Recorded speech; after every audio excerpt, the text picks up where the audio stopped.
తెలుగు పరిశ్రమ మరొక లెజెండ్ని కోల్పోయింది. కోటా గారు 10th జూలై 1942లో జన్మించి 13 జూలై 2025లో మరణించడం జరిగింది. ఇతను ఒక గొప్ప నటుడు మరియు రాజకీయ నాయకుడు కూడా. కృష్ణా జిల్లా కంకిపాడు గ్రామంలో ఇతను జన్మించారు. తన భార్య పేరు రుక్మిణి. వీరిద్దరికీ 2 బిడ్డలు, ఒక కొడుకు ఉన్నారు. తను కూడా సినిమాలో నటించేవారు. తన పేరు కోటా వెంకట ఆంజనేయ ప్రసాద్. వీరిద్దరూ కలిసి 2 సినిమాలు కూడా చేశారు. కోటా గారికి తమ్ముడు ఉన్నారు. తన పేరు కోటా శంకర్రావు. తను సినిమాలో నటించారు. ఇప్పుడు సీరియల్స్లో నటిస్తున్నారు. కోటా గారు బ్యాంకు ఉద్యోగం వదిలేసి నటన మీద ఆసక్తితో 1978లో తెలుగు చిత్రం ప్రాణం ఖరీదుతో అరంగేట్రం చేశారు.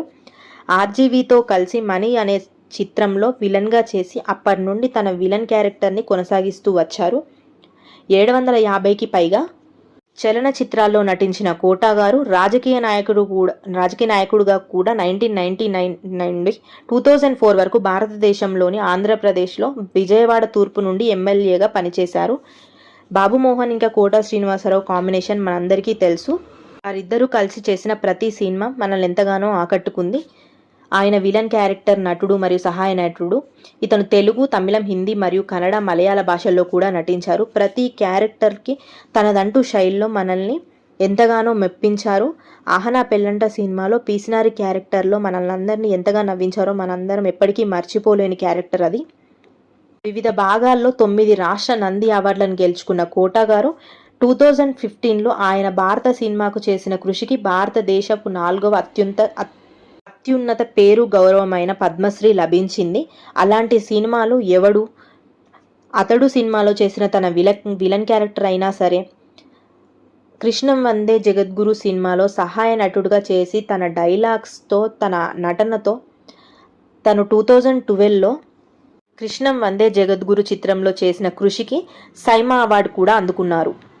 కొన్ని సినిమా క్యారెక్టర్లో అయితే కోటా శ్రీనివాసరావు గారు తప్ప మరెవరిని ఊహించుకోలేని కొన్ని సినిమాలు ఉన్నాయి. అలాంటి సినిమాలు ఏంటో ఇప్పుడు కొన్ని చూద్దాం.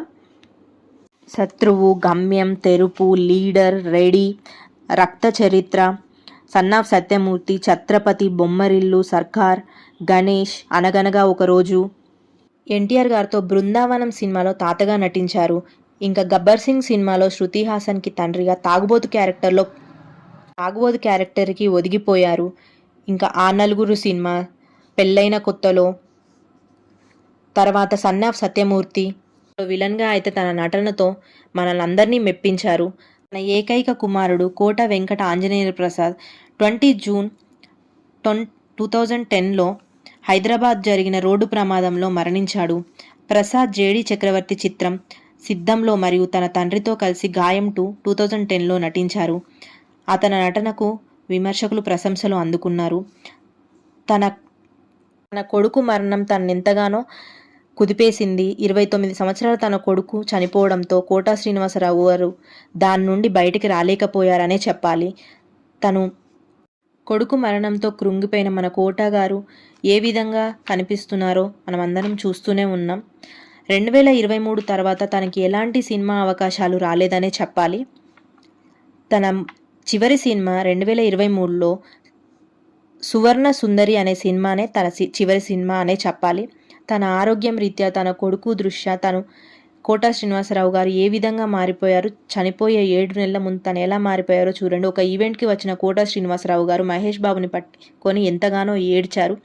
చనిపోయే 1 నెల ముందు మన కోటా శ్రీనివాసరావు గారు ఏ విధంగా తయారో, తన ఆరోగ్య పరిస్థితి ఏ విధంగా ఉందో మీరే చూడండి. చివరగా 13 జూలై 2025లో కోటా గారు 3 సంవత్సరాల వయసులో హైదరాబాద్లోని జూబ్లీ హిల్స్ ఫిలిం నగర్లో తన నివాసంలో దీర్ఘకాలిక అనారోగ్యంతో మరణించారు. ఆయన 83వ పుట్టినరోజు తర్వాత కేవలం 3 రోజులకే మరణించడం జరిగింది. ఆయన మరణం తెలుగు సినిమాలో ఒక శకానికి ముగింపు పలికింది. 4 శతాబ్దాలకు పైన తన కెరియర్లో